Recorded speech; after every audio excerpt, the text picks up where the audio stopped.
France کے بعد برطانیہ نے بھی فلسطین کو آزاد ریاست تسلیم کرنے کا اعلان کر دیا۔ برطانوی وزیر اعظم سر کیئر سٹارمر کا کہنا ہے برطانیہ ستمبر میں فلسطین کو آزاد ریاست تسلیم کر لے گا۔ برطانیہ ستمبر میں اقوام متحدہ کے جنرل اسمبلی اجلاس میں فلسطین کو آزاد ریاست تسلیم کرے گا۔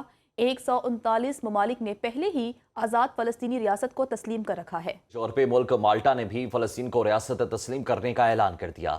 غیر ملکی میڈیا کے مطابق مالٹا کے وزیر اعظم رابرٹ اپیلا نے اعلان کیا کہ ان کا ملک ستمبر میں اقوام متحدہ کی جنرل اسمبلی کے اجلاس کے دوران فلسطین کو آزاد ریاست تسلیم کرے گا۔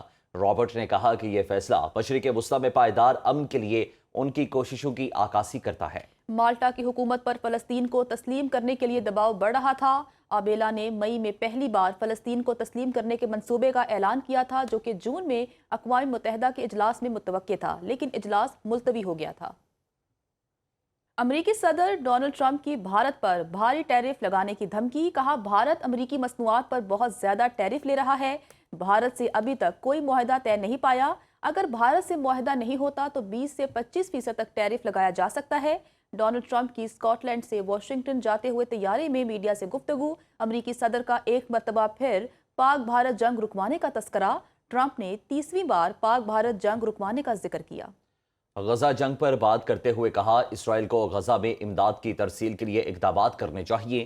غزہ کے بچوں تک امداد پہنچائیں گے۔ اس سے قبل ٹرمپ نے برطانوی وزیر اعظم کے فلسطین کو ریاست تسلیم کرنے کا بیان کو حماس کو انعام دینے کا مترادف قرار دیا تھا اور کہا تھا کہ امریکہ فلسطین پر کانفرنس میں شرکت نہیں کرے گا۔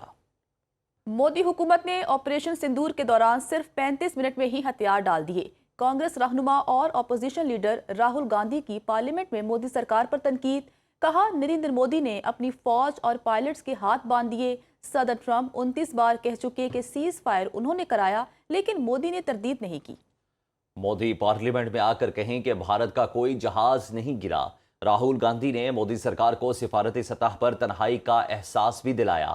بولے تمام پروٹوکول توڑ کر صدر ٹرمپ نے فیلڈ مارشل عاصم منیر کو کھانے پر بلایا۔ ٹرمپ نے کہا کہ فیلڈ مارشل عاصم منیر کو بلانے کا مقصد ان کا شکریہ ادا کرنا تھا۔ بھارتی خارجہ پالیسی کا سب سے بڑا چیلنج پاکستان اور چین کو الگ رکھنا تھا۔ مودی حکومت نے پاکستان اور چین کو ایک کر دیا۔ بھارتی وزیر اعظم مودی صدر ٹرمپ کی جانب سے پاک بھارت سیز فائر کرانے کے بیان کی تردید نہ کر سکے۔ پارلیمنٹ میں تقریر کے دوران مودی نے ایک بار پھر ٹرمپ کے سیز فائر سے متعلق بیان کا ذکر نہیں کیا۔ مودی کی تقریر کی آپریشن سندور کی بجائے کانگریس پر تنقید کے سوا کچھ نہیں تھی۔ روایتی بھاشن کے دوران اپوزیشن نے شور شرابہ کیا اور جھوٹ جھوٹ کے نعرے بھی لگائے۔